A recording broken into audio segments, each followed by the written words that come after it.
Hi guys! Welcome sa ating YouTube channel. All about law of attraction, all about the universe, manifestation. Yan yung topic dito. So anyway, as the title confirms, I will share with you one of the secrets to do a quantum leap in your life.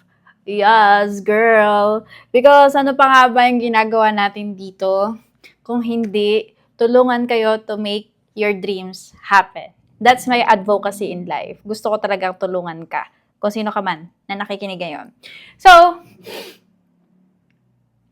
eto na girl. Ito yung secret ng mga kilala nyong highly successful people, highly wealthy people na rags to riches talaga yung story.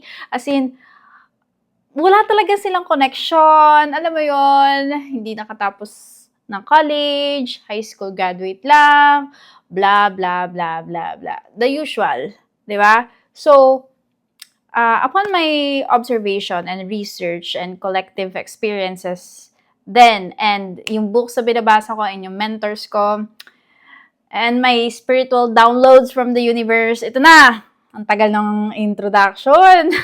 So, ito na. You have to think big.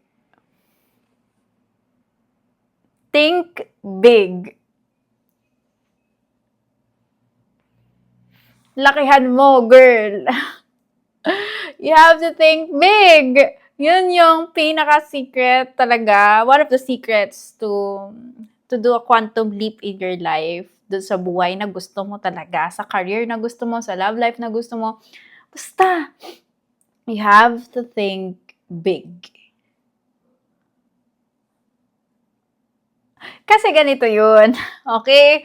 Pagka you think small of you, tama ba yung English? Pero kapag mababa yung tingin mo sa sarili mo, at mababa din yung standards mo sa buhay, mababa yung mga gusto mong mga eksena na hindi mo feel na deserve mo yung mga ganitong kind of life, kind of treatment, kind of love life, kind of material things, kind of travel, or kind of expenses, kind of skincare, anything. Kapag ka hindi mo inisip and feel, hindi mo alam talaga sa sarili mo na deserve mo yon. At alam mo hanggang dito ka lang. Hanggang dito lang din talaga ang makukuha mo. That's the secret. Kung ang tingin mo sa sarili mo ay pang hanggang dito ka lang, sa lahat ng aspekto hanggang dito ka lang. If you tolerate and okay ka na doon, okay lang naman. Wala naman akong wala naman akong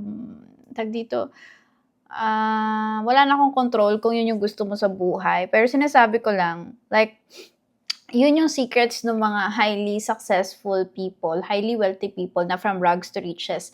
Ang tingin kasi nila sa sarili nila, kahit nung times na walang-wala pa sila, is mataas yung tingin nila sa sarili nila na alam nila na deserve nila yung ganitong kind of life, ganitong kind ng love life, ganitong kind ng bahay, sasakyan, travel, material things, etc.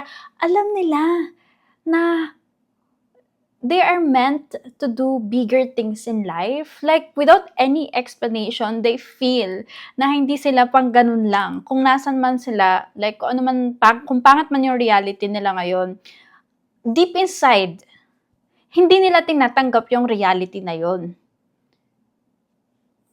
Alam kasi nila na mas meant sila sa bigger things. At kapag ka ganun yung mindset mo, sa subconscious mind mo, yun din yung ma-attract mo sa reality. Sooner or later. Like, bumilang ka ng ilang araw, weeks, months, or years. Kaya pansin mo, di ba? Kahit na, yung environment mo or yung community mo ay hindi ganun kaunlad. Pero magtataka ka sa out of percentage, like 1% or 5% ng community na yon is talagang yumayaman, is hindi sila nagpapa-apekto doon sa mga taong nakapaligid sa kanila. Kumbaga, hindi porket ganun yung mindset ng mga taong nakapaligid sa kanila, is ganun na din yung mindset nila, ganun na din yung buhay na papangarapin nila forever. Hindi. They think outside the box and they think big. Girl. So, minsan kasi may mga ibang tao, ako, aminado din naman ako dyan, mga mare ko, dati, na paragang ramdam mo na hindi mo deserve yung mamahaling gamit, mamahaling international trip, or travel, ganyan, or, anything. Parang, feeling mo paragang nakakapanghinayang pag ikaw, di ba, yung gagastusan mo. Pero kapag ganyan yung ini-emit mong frequency and emotions, guess what? Ano yung ma-attract mo? Ganon din. Same ng frequency na meron ka. So, laging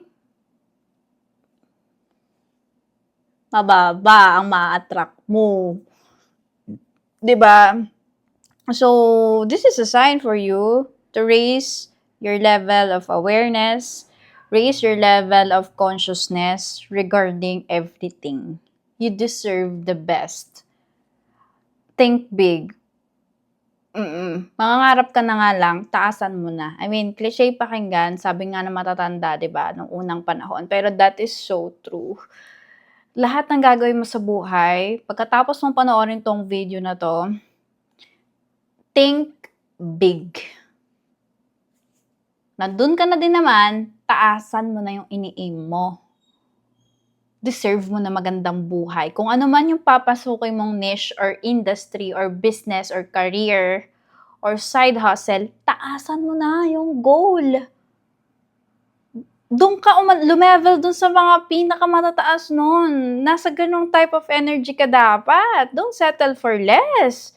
Even sa love life, if you will attract the right partner, yung best. Best of the best, girl. Kasi you deserve it.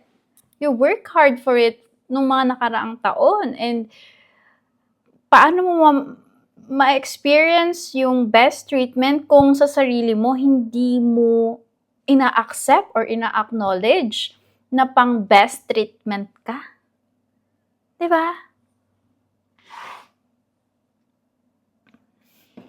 So, once na, after this video, try mo yung i-apply sa lahat sa lahat ng areas ng life mo.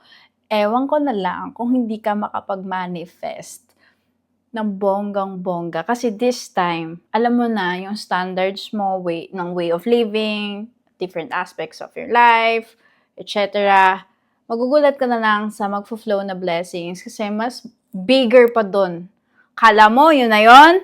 Hindi. Si God kasi, mahilig siya mag-surprise. Kung ano yung hiniling mo, mas bongga pa yung binibigay niya minsan. Diba? Ganun siya. So, alam mo na. Kaya apply mo ha. Gusto ko may makitang resulta sa makakapanood ng video na to. Comment kayo sa comment section at share nyo sa akin yung mga manifestation stories nyo. Okay? Thank you so much for watching. See you on the next one.